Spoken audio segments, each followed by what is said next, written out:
A warning, this podcast talks about suicide. He's on the ground. And we've got a problem. Oh, gee. Oh, he's out before he hits the ground. That's hard to watch. Rugby is one of the toughest sports on the planet, but those big hits and repeated head knocks don't always go away when the game is over. Rugby is potentially facing a crisis. This could escalate into a crisis.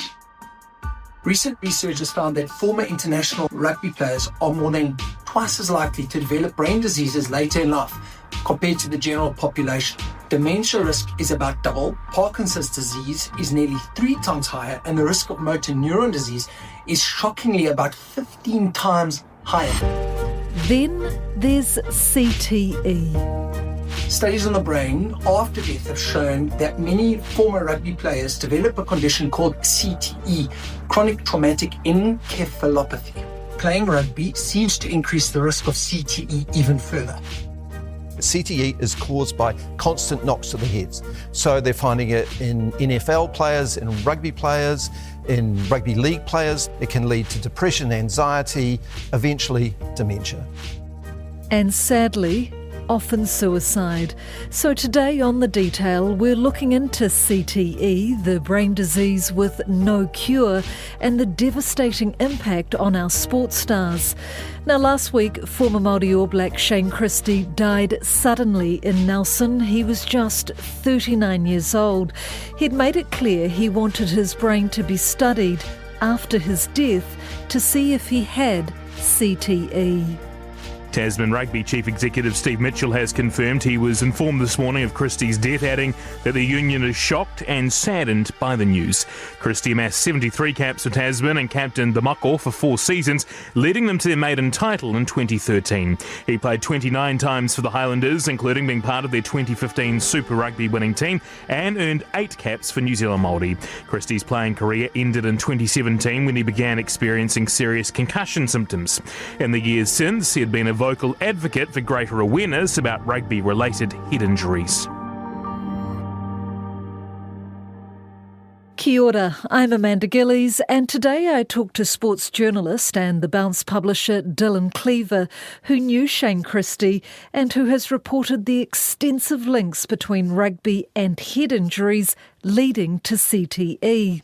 I started by asking him, what exactly is CTE? Yeah, well, that's a very good question, actually, and one that still vexes a lot of people. But in its most simplest term, it's a progressive and degenerative brain disease that's linked to repetitive head impacts. And the key line there that way too many people either misunderstand or, in some cases, choose to ignore is it's repetitive head impacts, not necessarily repetitive concussions. And I guess the best way to illustrate the subtle difference there is through football rather than rugby. And there's a much higher rates of dementia among former professional footballers. And it's been linked to heading the ball. Now, every time a player heads the ball, they don't get concussed, obviously, but there is this head impact. Nevertheless, the sort of brain is shaken up. And I guess in the rugby, a good example would be a scrum machine. A prop forward sticking his neck into a scrum machine with 600 kilograms of force behind him. He's not getting concussed every time he's doing that, but there is head trauma and head impacts. And it's believed that the kind of accumulation of these head impacts across the course of a career make you more susceptible to CTE. And when you have CTE, these sports players, what are the symptoms? What are they going through and what can it lead to? Yeah, the symptoms can be very similar to, I guess, Alzheimer's disease, which is the classic dementia. And it's progressive, but it can change your mood, it can change your behaviours, it certainly affects your memory, particularly your short-term memory, and in extreme cases it can affect your movement. Shane Christie experienced these symptoms and was convinced he had CTE. He talked to Dylan about it. Yeah, well, we don't know if Shane had CTE. I guess that's the important point to note. CTE can only be properly diagnosed post-mortem, where they take brain tissue, they put it through slides, and that will show, if you do have CTE, it will show an accumulation of something called tau. which is a protein in the brain that stops brain cells renewing, regenerating, and kills brain cells. So we don't know that Shane had CTE, but we do unfortunately know through his writings and his outspokenness that he certainly feared that he did have it. He would admit to having periods where he was quite paranoid. He when Billy Guyton, his great mate, is Tasman Marco's teammate, Billy died. His brain was donated to the New Zealand Brain Bank, and he was the first professional rugby player in New Zealand where it was confirmed that he died with CTE. Now to a story with huge implications. The first case of a degenerative brain disease linked to constant head knocks in a New Zealand professional rugby player has been confirmed. Billy Guyton, a former Super Rugby player, Tasman Mako and Māori All Black halfback, died last year of a suspected suicide at the age of 33. Now, a detailed examination of his brain shows he had chronic traumatic encephalopathy, or CTE. And I think Shane saw a lot of Billy's symptoms in himself, and so he was constantly fearful of it. 6 months after Billy's death, Shane featured on the What a Lad podcast to talk about his good mate and his own brain injury experience. Here's a bit of that conversation. The last 6 months have been tough since losing Bill, man. Yeah. That's been an incredible experience for me, and then seeing how it happened. Without going into that just right now, that really rattled me. And I suppose with my concussion, and I think a lot of people, when you're under serious stress, you can get bad headaches, all your symptoms come back. And then you've got a threshold of your energy, and every time your battery drops, if you get put under stress, it drops again, and then it just takes longer to get it back. So what are you feeling? Just headaches and tired? Headaches, fogginess, yeah, like ringing in my ears, vision problems. Sometimes if I'm bad, I'll have issues with my speech. Like, we're all responsible for our own health, that's for sure. But when you end up with concussion from rugby, you might think that, like it is when you're playing, you get help for basically everything. But when you come off contract and then onto ACC and the public medical system, you're by yourself. If you don't have a strong partner that can handle your mood swings and the different things that you deal with, cognitive issues, or a family that understands it really well, you're by yourself. There's probably not enough in New Zealand rugby in prevention. And then I think for me anyway, if I hadn't had so many. How many did you have? No idea. Heaps, man. In the United States, CTE has been linked to multiple suicides among professional football players, while the family of former Wallabies star Dan Vickerman believe he had CTE when he took his own life in 2017. Here's his mum talking to The Australian. In a search, I came across sports people that had died by suicide who had CTE, and when I read the symptoms, I thought, oh my goodness, that's Dan to a T. What were the symptoms? Well, there was anxiety, there was depression, there were mood swings, there were personality changes, little things that wouldn't worry you or I, or wouldn't have worried him in the past, suddenly became very big things. Many of Vickerman's fellow sporting greats in Australia are also likely to have the brain disease. The list of former rugby league players diagnosed with probable CTE is growing. Leading sports neurologist Rowena Mobbs has revealed she's now treating more than 40 former players for brain injuries. Pressure is growing on the NRL to address the degenerative disease after Wally Lewis became the game's fourth immortal to be diagnosed. Top rugby union and league players in the UK have also recently come forward to speak about their own head knock experiences and are suing their sports governing bodies. I don't really remember, the World Cup period. I can't even remember being in Australia. It was just watching someone else play but looked like me. I had my diagnosis at the start of lockdown. We call it D-Day, Diagnosis Day. Ultimately, it's from my playing days.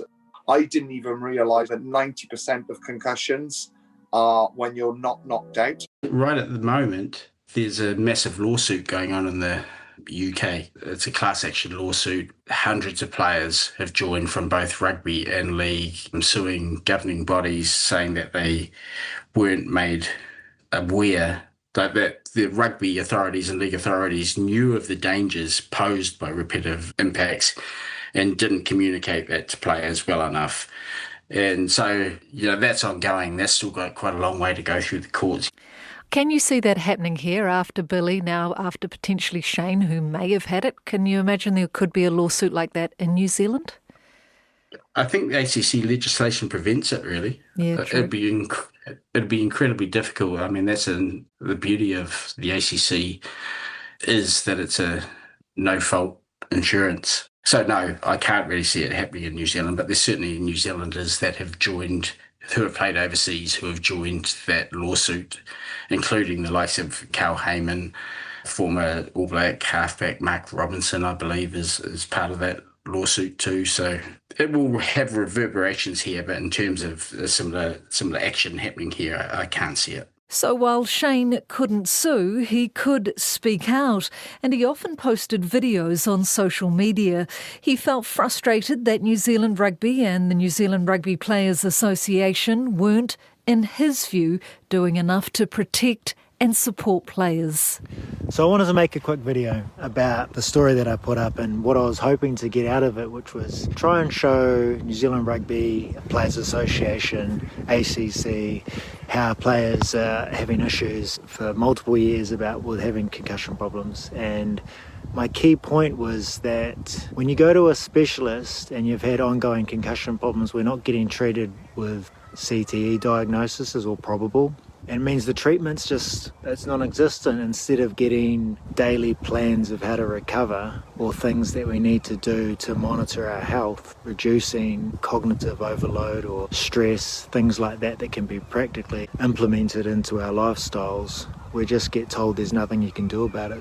He turned himself into a bit of a citizen journalist. He was a crusader for better post-playing career support for former players, particularly for former players who believe that they might be suffering from something long-term. He was incredibly vocal, and when Billy Guyton died, it clearly affected him quite badly, and he was energised to, make his own plight public and to try and get people, I guess, to listen that this is very real. He felt that rugby players were being constantly gaslit, that they were being told that it's not CTE, you're depressed. We don't know the full facts on CTE yet, so we shouldn't be jumping to those conclusions. It's as likely to be, lifestyle issues off the pitch as it is head knocks on the pitch. And he was constantly fighting against that and getting angry about those kind of issues, I guess. Immediately after Shane's death, other top rugby players publicly supported his view. This from 3 News. Former Wales flanker Alex Popham accused World Rugby of having blood on its hands, posting on social media, "How many more of our rugby family have to lose their lives before World Rugby sit up and listen?" Yeah, I don't know if that's really a fair comment. I mean, New Zealand Rugby has definitely moved forward in this space in recent times. Rugby Players Association CEO Rob Nichols said he was saddened to learn of Shane's passing and said he was a valued member of the group.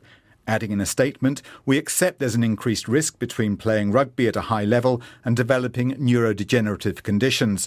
We have and will continue to share this latest research available with our players so they are empowered to make informed decisions about their careers." In a statement, NZR told The Detail that player welfare is at the heart of everything they do. And they also acknowledged that there's an association between repeated head impacts and CTE. They've also said this. "This is a complex issue with evolving science, and NZR doesn't believe that a causal link between CTE and clinically diagnosed neurodegenerative diseases has been established." They said there needs to be far more rigorous research to determine this, and we are actively supporting this to happen. I did read an article where Shane said he was gagged from speaking about his head injuries. I think it was last year. What do you know about this, Dylan? What's your take on it?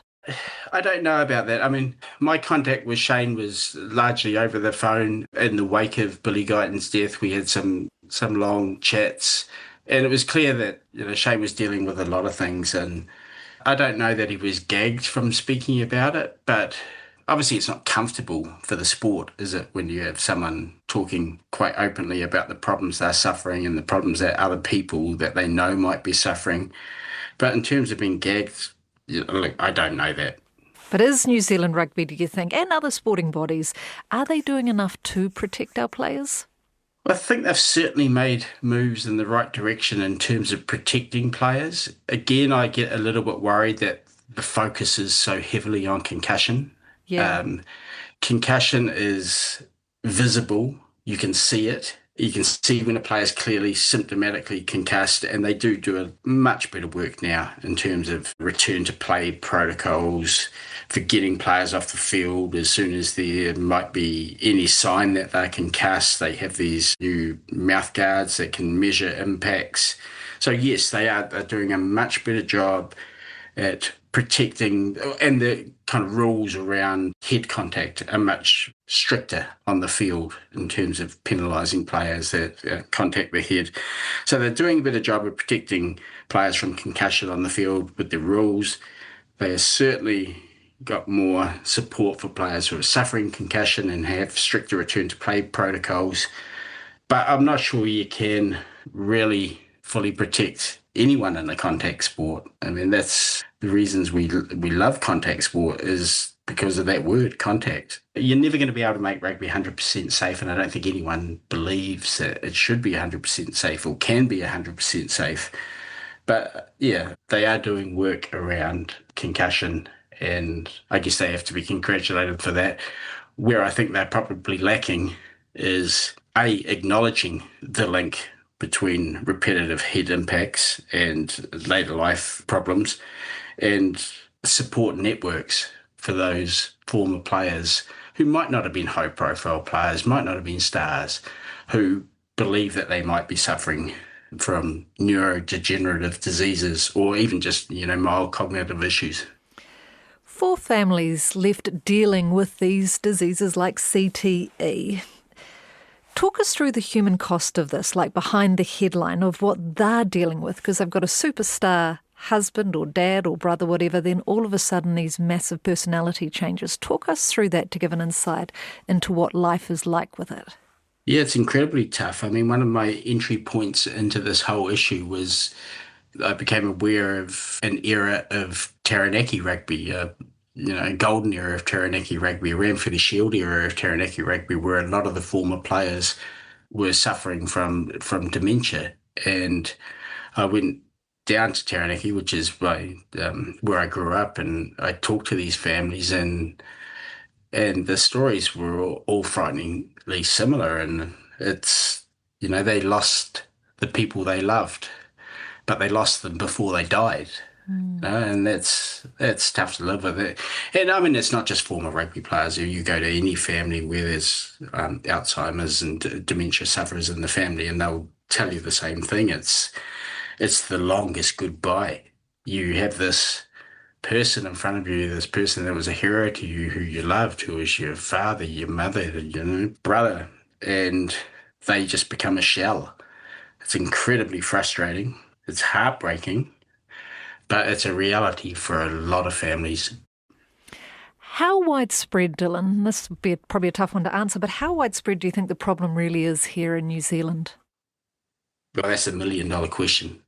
New Zealand Rugby did do a study recently, and look, I haven't got the numbers in front of me now, so it's off the top of my head, but they did find that the prevalence of disease like Alzheimer's disease, let's just call it dementia as the umbrella term, the prevalence of dementia in former rugby players is higher than the general population. It was actually 4.7% compared to 3.9%. The study also stated that 3 of the 20 players who developed a brain injury disease every year would not have been expected to if they had not played rugby. And they were pretty definitive on that. But I think the study showed that it wasn't perhaps as high as some of the overseas studies have shown. So I don't know quite what that tells you, whether the methodology was different than other overseas studies, or whether the overseas studies methodology is more flimsy, but I think it goes without saying that if you play contact sport for a long time, you have got a higher chance of ending up with neurodegenerative disease. Certainly doesn't mean you're definitely going to get it. In fact, far, far more people won't than will. And I guess the next step is to kind of narrow that down further and work out who is at greater risk. You know, what are the things that combine with rugby or league or contact sport or boxing, whatever it is, to put you at a greater risk? I guess that's the next kind of evolution in this study. Dylan has now been reporting on the rugby brain injury link for about 15 years. He doesn't think the issue will lead to the game being cancelled or phased out in New Zealand, but he does encourage change. Rugby will prevail. I certainly hope it does. It's a wonderful game, brilliant sport. But yeah, it's something we need to keep talking about. It's an area we need to keep improving on in terms of aftercare and making sure the head is sacrosanct on the field. There might be changes in terms of when, and I would certainly advocate for full-on tackle, full-on contact rugby being introduced later in life. How late? When do you think? I don't really see any need for pre-teens to be playing full tackle, full contact rugby. I can see a scenario where rugby is non-contact till, say, the age of 13, and maybe in the intermediate school years, kids are slowly introduced to tackle training first on stationary objects, and then before they enter high school, maybe then start practicing tackling on moving objects. I could see that coming in, but I can't really see a good reason for pre-teens playing full contact tackle sport, and maybe that would have an effect. Maybe there is some science that will tell you that the younger your brains are exposed to contact sport and head trauma and repetitive head impacts, the more dangerous it is. Do you think, like parents listening to this and seeing Shane's death and Billy's death and the growing number of suicides overseas, do you think some will start pulling their kids out of contact sports altogether because of these risks? I think it's probably already happening. Yeah. If we're being honest. Yeah, I do. I think there is generally a greater fear about it, and that's really tough for these sports. And I wouldn't say it worries me, but I do think we've got to also articulate the fact that playing sport and playing team sport has incredible benefits for young people. And I include rugby and league and contact sports in this.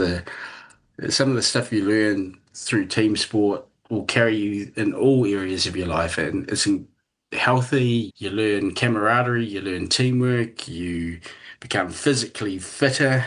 It has all sorts of benefits. But yeah, unfortunately, it comes with this rather big, uncertain downside, and that you are, by playing contact sport, it seems almost certain that you are increasing your chances of getting certain diseases later in life. Before his death, Shane Christie set up a foundation in Billy Guyton's name to highlight the risks of repeated head knocks. That's it for today. The Detail is a newsroom production supported by RNZ and New Zealand On Air. Thank you to Dylan Cleaver. This episode was produced by Gwen McClure and engineered by William Saunders. I'm Amanda Gillies. Matua.